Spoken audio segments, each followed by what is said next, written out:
Two men on the center court divided by 16 years but united in astonishing athletic prowess.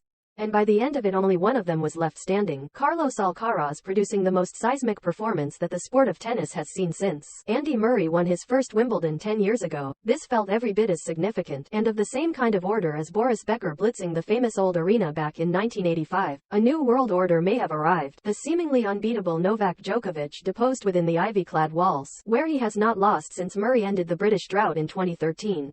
Alcaraz, now the third youngest champion in modern times, was 3 years old when Djokovic last lost a 5-set match at the All England Club. That was just one morsel of history weighing upon him as he walked out to serve for the match beneath the royal box at 5-4 in the decider, nearly 4 hours and 40 minutes into a final that had already proved one for the ages. Before the Prince and Princess of Wales, and more A-listers than you could shake a stick at, he initially made a mess of a drop shot that has become his signature. He could have blinked in the face of destiny, but when it came calling he answered. A full show reel of exquisite rallies had already been compiled before what happened from 0 to 15. First came a quickfire exchange finished off with a deft lob that left the great Serb floundering. Then an incredible lunging backhand volley as he charged the net, displaying a gymnast's agility and the touch of a hand-eye genius. Djokovic constructed the next point beautifully to drive a forehand home, asking yet another question. At 30 all, Alcaraz smacked the 130 miles per hour first serve right down the tee, and then, on match point, he pulled out the perfect serve forehand combination to seal the title. 1-6-7, 6-6-1, 3-6-6-4. Barely 5 weeks after he had suffered a tension-induced cramp to forfeit the French Open semi-final against the same opponent in faintly embarrassing fashion, he had stormed his fortress. Alcaraz had pledged then that he would learn from the experience, and like all great players he evidently possesses the gift of being a quick learner. Having arrived at Queen's Club 4 weekends previously, viewing the grass like some kind of unattended suspect package, he had proved its total master. It was a brilliant final, giving a vintage ending to a non-vintage tournament, all the more so because of a strong win. Unlike the aforementioned Murray and Becker, greats that they are, you can only believe that Alcaraz will go deep into double figures when it comes to winning Grand Slams. Springing around the baseline with his electric feet, stinging like a bee, he will drive the standards for the next generation. Djokovic has done the same job with his extraordinary peer group, but he is now 36.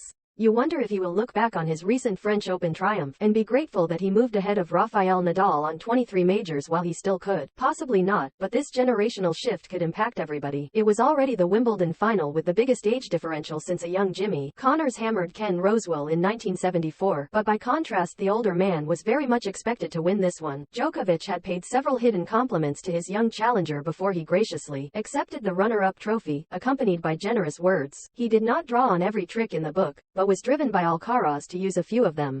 He took excessive time between points in the first 2 sets until umpire Fergus Murphy finally tried to get the match speeded up. He took a ridiculously long bathroom break on what was not a hot day between the 3rd and 4th sets, of the kind the game bizarrely tolerates, which left his opponent hanging around for more than 7 minutes. And then Alcaraz drove him to such distraction by refusing to submit that Djokovic smashed his racket into the net post when walking to his chair, having been broken for 2-1 in the 5th. It was the one truly ugly moment in a sporting contest full of beauty. The match featured an epic game in the 3rd set that lasted 26 minutes and 32 points, which saw the younger player eventually hold for 4-1. However, there were 2 other phases which had more relevance to the outcome. The first being the tiebreak, which came at the end of a pulsating 2nd set. Djokovic has turned these shootouts into his killing zone, and at Grand Slams had won 15 consecutively, breaking the spirit of his opponents. He played this one immaculately until set point at 6-5, before shoveling 2 poor backhands in succession that switched the set point around. When Alcaraz responded with a backhand down the line, it was the first tiebreak at a major that Djokovic had lost since early at the Australian Open, and suddenly we were on a promise for a proper match. The second fateful juncture was when the Serb had breakpoint in the 2nd game of the decider, his 3rd set slump now history. He had a high forehand volley with the court wide open but dumped it in the net.